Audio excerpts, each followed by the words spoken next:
Sydney, Australia will make it illegal for non-health officials to access data collected on smartphone software to trace the spread of the coronavirus, Prime Minister Scott Morrison said on Friday, amid privacy concerns raised by the measure.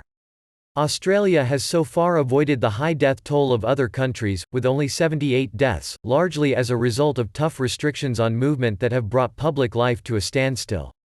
The federal government has said existing social distancing measures will remain until at least mid-May, and that its willingness to relax them will depend on whether people download the smartphone app to identify who a person with the illness has had contact with.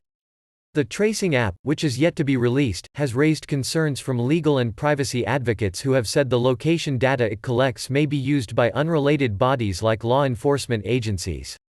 Morrison said the government would make any use by non-health officials illegal. It will be illegal for information to go out of that data store to any other person other than that for whom the whole thing is designed, and that is to support the health worker in the state to be able to undertake the contact tracing, he told reporters in Canberra.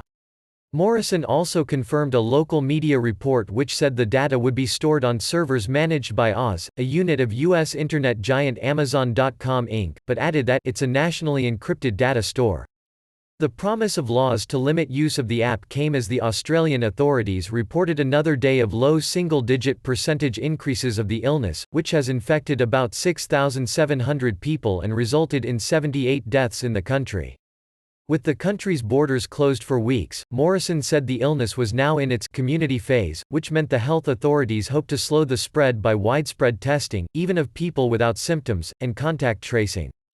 The country's state governments began urging people to come forward for testing, saying they no longer needed to meet previous criteria of having been in contact with an infected person, having been abroad, or experiencing flu-like symptoms.